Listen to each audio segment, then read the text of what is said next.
Hello, हा उदय बोलतोय. जय शिवराय. जय शिवराय. बोला साहेब. ते काय काय गडबड झाली त्या दाखल्यामध्ये? सगळे दाखले रद्द करायला सुरुवात केली आता तुमच्या मंत्री महोदयांनी, परत तुमच्या बावनकुळेंनी.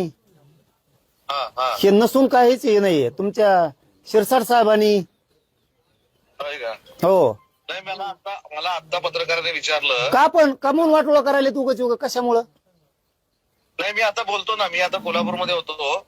मी आता संध्याकाळी गेल्यानंतर मी आता शिंदे साहेब. अरे आम्ही शिंदे साहेबासाठी इतक्या खस्ता खातो आणि तुमच्या तिथं बैठका होत्या तुमच्या नेत्याच्या संभाजीनगरला माझ्या विरोधात आंदोलन करायसाठी, आहे का नाही? हे उपकारच वेळ. तुमचा नेता आहे इथं एक संभाजीनगरला. कोण कोण? ते आता तुम्ही नाव शोधून घ्या तुमचं. मी कसं सांगू त्याचं नाव? ती एक नेता आहे, त्याचं कॉलेज आहे. त्या कॉलेजवर मराठ्यांच्या तुम्हाला मानणारे समन्वयक, अभ्यासक यांच्या माझ्या विरोधात बैठका, परत हे प्रमाणपत्र रद्द करण्यासाठी मराठ्यांना शिव्या देणारे, मराठ्यांच्या विरोधात आंदोलन करणारे ओबीसीचे नेते हे बाळासाहेब भाऊंला काय करतात तुमच्या प्रवक्त्या संघ? मला मी बघतो आधी. पहिला मला फक्त हे बघू दे की दाखले कसे काय रद्द होत आहेत ते. म्हणून मी स्टेटमेंट पण दिली की म्हटलं मनोज दादांशी मी बोलून घेतो, काय त्यांच्याशी चर्चा करतो आणि आता विखे पाटलांशी पण बोलतो. अहो आता अभिजित काय ना त्याचं पोरं, ते अभिजित बोडके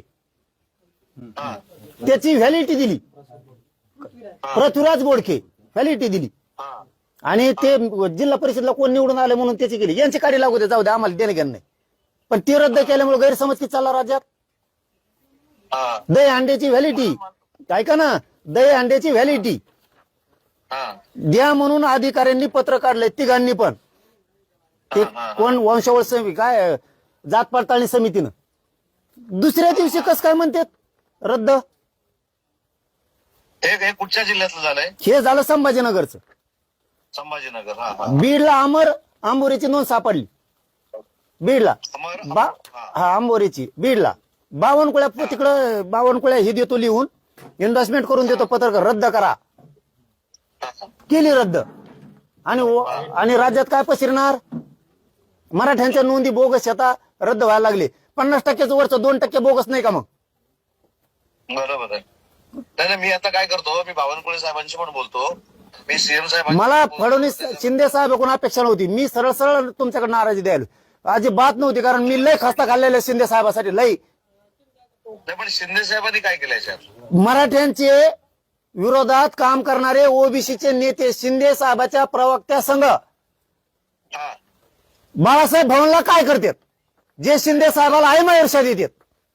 नाही, ऐका ना, मला ते नाव तर कळू दे. मला काय तर मला हे माहिती नाही म्हणून सगळे व्हिडिओ व्हायरल आहेत ना, सगळ्या दुनियात व्हिडिओ व्हायरल. मी असल्याचं नाव नाही घेतो, मी असल्याचं नाव नाही घेत. परत याच्यासाठी नाराज आहे मी की तुमचं एक नेता आहे आता प्रवेश केलेला आहे, त्याच्या कॉलेजवर माझ्या विरोधात कसं काय अभ्यासकाच्या समन्वयकाच्या बैठक होत्या शिंदे साहेबांनी सांगितल्याशिवाय होऊच शकत नाहीत. याच्यासाठी मी जीवाचं रान नाही केलेलं शिंदे साहेबासाठी. संभाजीनगरला मी जीवाचं रान कशासाठी करतोय?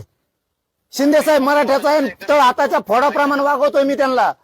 नाही, ऐका ना, मी अगदी आत्मविश्वासानं सांगतो 100% शिंदे साहेब अशा मीटिंग घ्या म्हणून सांगूच शकत नाहीत. आणि मग हे कसं काय घेतात मग तुमच्या तिथे कसं काय? मी तेच सांगतो ना. नाही, मी सांगतो, मी आता माहिती तर घेतो.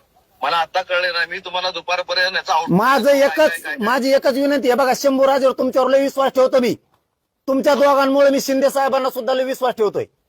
माझ्या पोरांचं प्रमाणपत्र रद्द करून वाटोळ करू नका. मला 4ही प्रमाणपत्र वैध ठरलेले पाहिजेत. मी तेच करतो. मला फक्त डिटेल पाठवायला सांगा माझ्या व्हॉट्सअपवर ताबडतोब आता. ठीक. मी शिंदे, आणि मी तुम्हाला हे पण सांगतो अगदी कॉन्फिडेंटली आणि आत्मविश्वासानं सांगतो, शिंदे साहेब असं करू शकत नाहीत. मग शिंदे साहेबाच्या ऑफिसवर हे लोक कस काय आणि तुमचे प्रवक्ते नेतेच कस काय? म्हणजे तुमच्या प्रवक्त्याला मराठ्याकून बी राहायचं. ऐका साहेब, ऐका, तुमच्या प्रवक्त्याला मराठ्यांकून पण राहायचंय आणि ओबीसी कोण पण राहायचंय आणि शिंदे साहेबाला शे दिलेले मग जवळ तेव करतो. याचा अर्थ शिंदे साहेबाचा तुमचा प्रवक्ता गेम करतोय का? मी बघतो. मला फक्त संध्याकाळपर्यंत वेळ द्या आणि हे 4 सर्टिफिकेट पण मला पाठवा. मी बावनकुळे साहेबांशी पण बोलतो आणि मी तुम्हाला परत स्वतः फोन करतो संध्याकाळपर्यंत. तुमचा प्रवक्ता शिंदे साहेबाचा मग गेम करतोय का? बाळासाहेब भाऊंला नेऊन शिंदे साहेबाची राज्यात इज्जत गेली पाहिजे, मराठ्यातून उठली पाहिजे, ही प्रयोग चालू आहे का? नाही, ते तपासावंच लागेल ना आता. म्हणून मला ते काय करा, मला फक्त कोणाला तरी सांगून ते व्हिडिओ पण पाठवायला सांगा आणि सर्टिफिकेट पण पाठवायला सांगा. मी तुम्हाला स्वतःहून फोन करतो संध्याकाळपर्यंत. ह्या मोडी लिपीतल्या आणि फारशीतल्या नोंदी आहेत, ह्या कस काय रद्द होत्यात? हा. शिंदे साहेबांनी नियुक्त केलेली माननीय शिंदे साहेबाची समिती हिनी नोंदी ग्रामपंचायतला चिटकेल्यात, ग्रामपंचायतला. आणि मग यांना माहित झालं की आपली नोंद सापडली. कुणाला? हांडेला, यशवंत हांडेला माहित झाली, दहीहंडे बरोबर. यांना माहित झालं ग्रामपंचायतला भिंतीला काय चिटकेले, तर म्हणले शिंदे साहेबाच्या शिंदे समितीनं तुमची नोंद चिटकिली, त्याच्यातून नोंद निघाली. ती कसं काय रद्द झाली? तुम्ही शोधलेलं खोटं आहे का? बोगस? ती विखे बोगस म्हणतात नोंद. तुम्ही शिंदे समितीने शोधलेल्या नोंदी बोगस आहेत का? नाही नाही, म्हणून मी काय म्हणतो, मला फक्त ते 4 नोंदी पाठवा. शिंदे साहेबांनी शोधलेल्या नोंदी बोगस आहेत का? शिंदे साहेबांनी म्हणतो मी. नाही, हो, तेच सांगतो मनोज दादा, मी तुम्हाला तेच सांगतोय, ते होऊ शकणार नाही. मला तुम्ही पाठवा. हॅलो, पाठवून देतो. मला ते 4 नोंदी पाठवा. पाठव.